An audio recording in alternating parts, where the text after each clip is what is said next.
Just when I thought I'd escaped its grasp, it pulled me back in, and by it, I mean Destiny, forcing me to give it the 3 funny numbers on the back of my debit card, which honestly is the best gameplay I've had in years. And I haven't even opened the game yet. Speaking of the game, it's been around 8 months since I've opened it, meaning I literally could have started a family in that time, but here we are. Booting up the game, I realised that my streak of not playing Destiny 2 is longer than my current relationship with my girlfriend, only just. I mean, the last time I played this, I turned my ex-girlfriend lesbian, so it can't really get much worse than that now, can it? Anyways, enough about me, let's hear about this blue lady. She's floating and clearly no clipping, so I report her to the admins and subsequently open my character menu because I got bored. And no, I'm not going to make a joke about this one shot.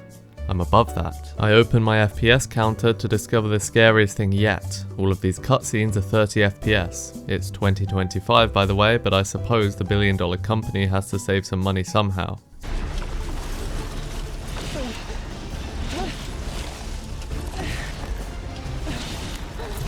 The blue lady finally gets banned by the admins, but creates an alt account to continue playing. I'm on to you, you little smurf. Literally. After 3 cutscenes, the game then asked me if I want to give it more money.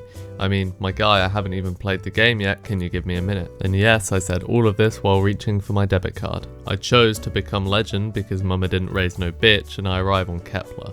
Don't worry, this cutscene was not 30 FPS, I hope you were able to soak up all 3 seconds of it because there won't be another one. Welcome to Bungie, money is expensive and we have more employees to lay off. Pete Parson also wants a new Nissan Skyline for his collection. I get into my first gunfight and the dopamine instantly flows to my special place. Also, I like this new scout rifle.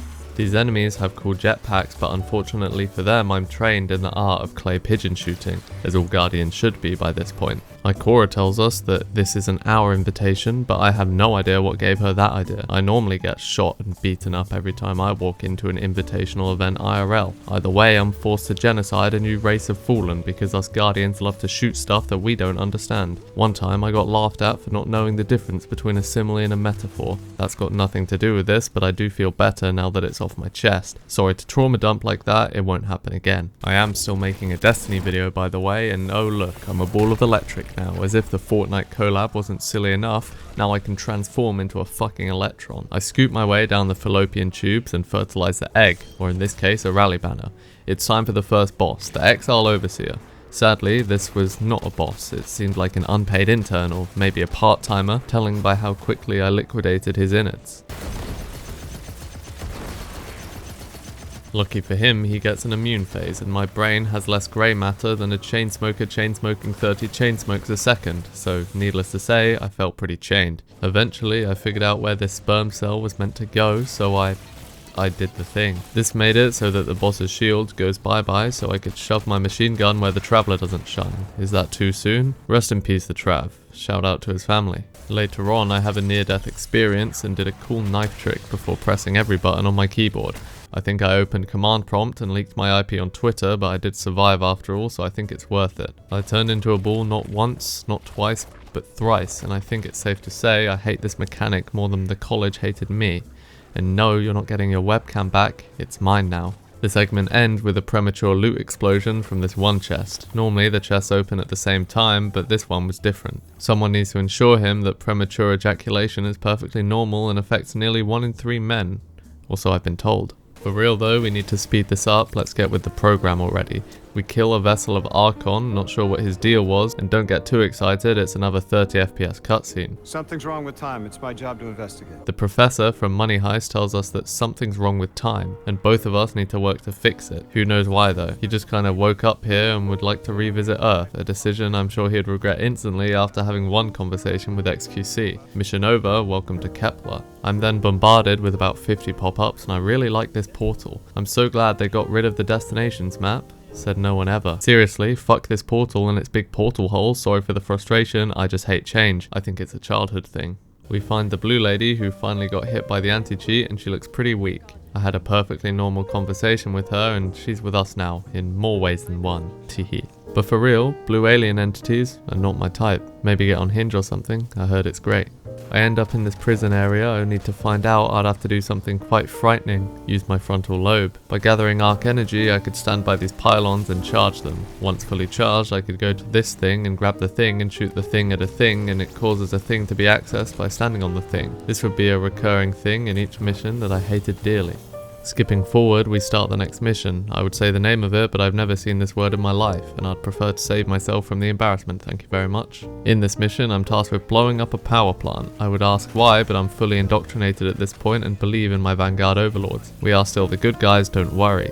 I next took a stand for science by finding out just how lethal the colour orange is. Results may shock you. I'm glad I didn't record my microphone because every time I saw a ball puzzle or cannon puzzle I yelled every cuss word that came to mind. Apart from all the bad ones of course, I am still a gentleman after all. The devs are allergic to new mechanics for this DLC, so I had to disarm 3 mines before continuing forwards. The void cannon made very light work of the enemies. The last time I pressed mouse 1 this hard I was at a very dark time in my life. I ended up going invisible for this last bit because I have social anxiety and don't want the scary aliens to look at me. I then killed all of the witnesses. Walking into this room, I hit maybe the sneakiest laser known to man. You win this one, Bungie. I defused all the mines all over again with tears in my eyes. This is what killed me, by the way. I've been talking to that drifter fellow. Not a name I'd self-apply, but I like him. He understands what it's like to be stranded far from home. How dare you try to mimic Jermaine Drift, you insolent little swine. You will never be him or even get close to amounting a fraction of his value to me. Jumping down the hole, I gunned down a captain and stole his balls. I then used said balls to blow up ether canisters. I'm not sure why. Then this big fella spawned, so I showed him what my favourite colour was. It's orange, by the way, or maybe red. You may hear people praise the gunplay in Destiny 2, let me show you what that looks like in 2025. I then buzzworded the buzzword and did some geometry. Next I had to shut down these 3 machines without dying. I got the first, then the second, and the third. I then proceeded to get Goomba stomped so hard that I bit the pavement, got back up, and then ate a mouthful of buckshot like my name was Kurt Cobain. Jokes aside, I had to do this all over again and reacted the way that any mature adult should. Threw a tantrum for 3 minutes and then got on with it. The drifter tells me, and while I appreciate the advice and transparency, I think we are moving a little fast, Jermaine. I destroyed the machinery without getting 1 tap this time and was promptly rewarded with another loot explosion. Activity complete, dopamine restored. It was now time to kill one of the big boys, the XL Prime Servitor, and I hope he's ready for whatever the fuck is on my screen right now. I missed this jump on purpose because I wanted to roleplay as someone who hasn't played the Destiny franchise since they were 10 years old. I did a 360 to show this puzzle who's boss. It's me. I then went AFK 13 seconds later because I was lost and didn't know how to do this puzzle. After thinking for a while, I solved it no problem. Now at the boss, I trapped this little guy in the room where I murdered everyone around him before taking him out last. This clearly angered the boss because it was an inhumane violation of every war crime under the sun. But I can't fess up to my crime, so I started blasting. The XL's HR department is pretty stubborn though, so it was a tough fight. After I started winning the court case, he got a shield, which would last about 4 minutes and 2 seconds before it was back offline. This isn't a cheese, it's a feature. Delivering the finishing blow, I felt nothing. I am a cold-blooded killer after all, and oh my god, is that a loot explosion? I'd do it all over again for this. A defeat was always a possibility, Mitz. Just one of the many paths to the grand design. We will bore into the timeless space and ascend. I think this Archon guy is coping a little bit and accidentally tells us his ridiculous master plan. Drifter congratulates the professor on a successful rage bait and we go home. Well, that was a lot of speaking and I think I've complained enough. If you'd like to see a part 2, don't bother asking because I believe in unchangeable fate. That was purposely ambiguous, what do I even mean? Anywho, I'm gonna go now, so I'll see you on the next one.